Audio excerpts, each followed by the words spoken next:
Vivi, uma mulher branca, cabelo castanho um pouco acima do ombro, roupa preta e branca, uma saia, uma camisa e uma bota. Hoje eu vou falar sobre carreira. Estamos falando, né, sobre carreira basicamente desde que o evento começou. E talvez a gente está falando sobre carreira há mais tempo ainda, não é mesmo? O que você quer ser quando crescer? Quem lembra de ter respondido essa pergunta quando era criança, adolescente? Levanta a mão para mim, por favor, para eu ter uma ideia. Bastante gente, muito obrigado, podem abaixar. Tentem lembrar com vocês o que vocês respondiam. Normalmente é muito doido porque é sobre o ser, mas é uma pergunta que implica uma profissão, um trabalho, um cargo. Agora, pensem aí, lembrem o que vocês respondiam. E eu vou pedir para levantar a mão quem, quando era criança, respondia que queria ser UX designer. Achei que ia ter alguém, depois do bug do milênio, aqui levantando a mão para mim, mas acho que não.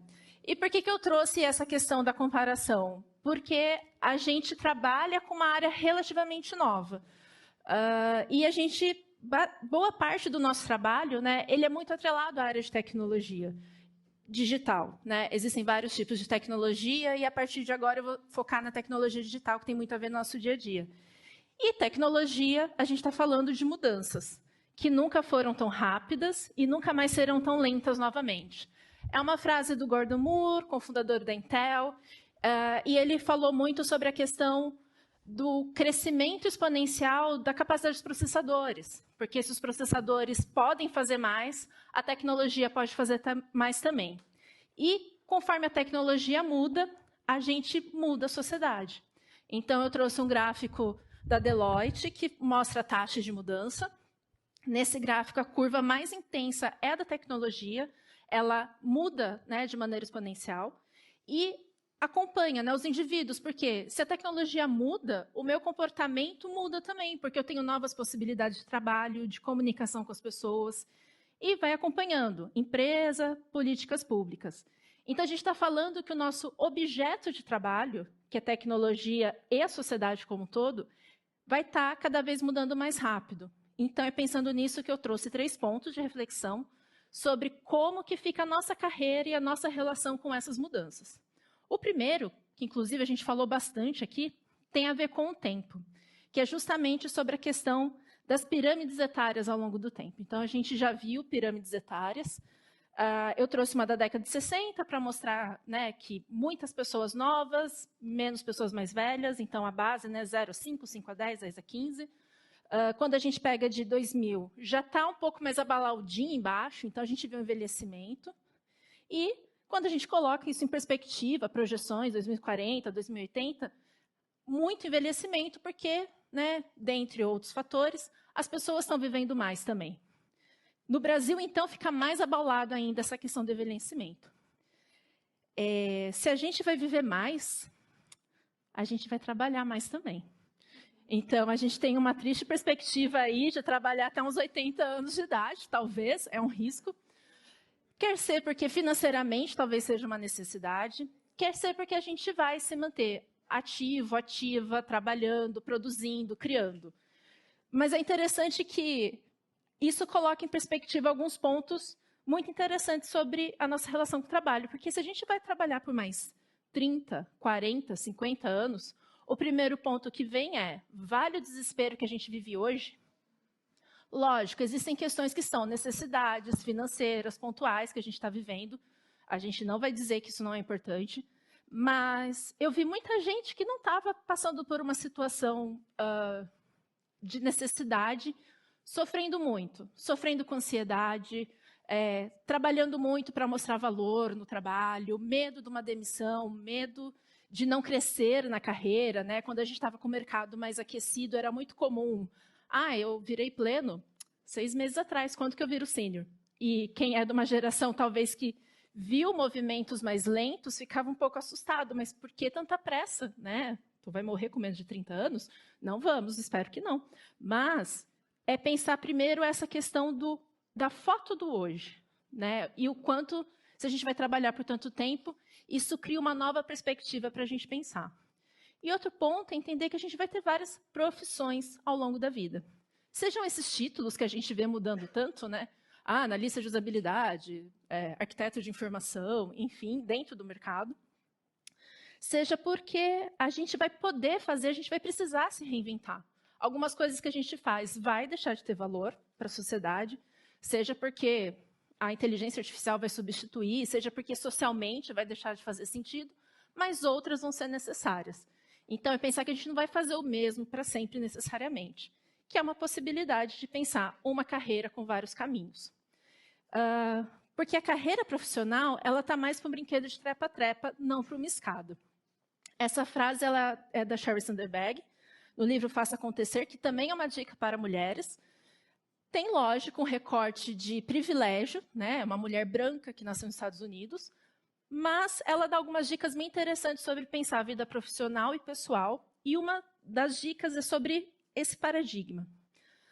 A escada comparada ao brinquedo de trepa-trepa. Então, escada, né, linear, pensando uma de madeira, como conhecemos, e o brinquedo de trepa-trepa, que é aqueles brinquedos que tem parque de criança, sobe por um lado, desce por outro, criança cai, quebra o dente. Não, estou brincando, sem essa parte. Porque quando a gente olha para a escada, ela tem essa proposta linear e ela é muito um reflexo do mercado antigo e é um reflexo também do nosso modelo educacional. Né? Tem primeiro degrau, segundo degrau, primeira série, segunda série, terceira série, estagiário, júnior, pleno, sênior. A gente tem esse modelo na cabeça, mas o mercado de tecnologia, ele está mais para essa pegada do brinquedo de trepa-trepa, porque você pode se movimentar lateralmente, você pode descer de um lado, subir do outro. E eu vou até pegar o meu exemplo, pensando, né, nas possibilidades de carreira em UX. Então, são algumas intersecções possíveis, né? A gente tem muita sobreposição de conhecimento na nossa área. E a minha carreira ela teve um bom movimento. Eu saí de ciência, tecnologia da computação, e trabalhei como dev, trabalhei como várias funções, até estar, por exemplo, atuando como UX Researcher. Então, eu tive que ir aprendendo ao longo do processo. Então, essa possibilidade de caminhar por várias funções é essa proposta que a Sheryl Sandberg traz. Mas se a gente vai caminhar por várias funções, onde que a gente vai aprender tudo isso que a gente precisa, né? Eu me pergunto qual curso que fez a pessoa que fez o primeiro design de interface de voz, carro autônomo, realidade virtual, primeira interface de drone, né? Se essa pessoa foi e fez um curso, vou fazer um curso para aprendendo tudo de Zero Hero sobre realidade virtual, a interface. Não tem, né? O primeiro comercial sobre isso, a pessoa teve que buscar outras referências. Porque se alguém está ensinando, podendo falar sobre o que deu errado e menos errado, é porque isso já é velho. Nossa, Vivi, então coisas velhas são ruins? Não, não. Fora disso, porque quando a gente olha para as possibilidades, né, para os nossos bloquinhos de conhecimento em UX, pegando o UX Researcher como exemplo, a gente bebe ali do jornalismo, como estruturar uma boa entrevista, como fazer boas perguntas, da psicologia, como as pessoas funcionam, qual que é a lógica do jeito de funcionar, antropologia, como grupos sociais dão significado e interagem entre si. A gente busca de muita fonte clássica. Eu vou colocar como clássica porque são mais antigas. Então, eu não estou dizendo que curso de UX Design a gente joga fora, longe disso. E vou falar mais sobre isso, mas é entender que a gente tem muita fonte diversa de conhecimento. A gente não sai de um ponto único, porque existem muitas áreas de conhecimento. Então, é pensar qual pode te ajudar no próximo desafio e te trazer nova perspectiva. Quando eu dou mentoria para quem está vindo ali de antropologia, ciências sociais e quer ir para UX Research, eu falo, faça um curso básico, um curso de introdução de UX bom, né? Faça um curso de UX para você entender como que é esse mercado, ou de UX, UX Research, como é esse mercado, quais são os termos, quais são as práticas, até para você entender onde o seu conhecimento encaixa nesse jeito de funcionar que o nosso mercado tem. Então, não é que existem cursos melhores que outros, mas chega uma hora que a gente bate no teto de um certo conhecimento, principalmente conforme a gente vai aplicando. Porque não é à toa que existe o conceito de funciona na teoria. Isso aqui funciona na teoria. Na prática, né, é outro mundo. Porque quando a gente pega esses contextos, justamente por essas mudanças, né? Então, a tecnologia muda, a sociedade muda. Quando a gente aplica uma metodologia, a gente aplica um conceito, ele serve de base, mas no seu contexto pode ser que seja outra realidade, por uma questão social, por mudanças que a gente está vivendo. E, por último, trocar. Alguém também fez ou estudou algo sobre esse tema. Você não é o único alecrim dourado falando ou olhando para isso. Procura. Alguém está estudando, alguém está fazendo. E o que essa pessoa tem que contribuir, orientar, às vezes fazer você se escutar, né, sobre aquilo que você está testando, o que você tem como desafio. Então, eu trouxe esses 3 pilares porque eles me ajudaram muito na minha carreira. Porque como eu fui assumindo novas responsabilidades, ter fontes diversas para poder trazer conhecimento, testar se aquilo funcionava nas empresas que eu estava e ter com quem trocar, pessoas mais maduras, com mais experiência naquilo. Tudo isso foi me ajudando muito nesse processo.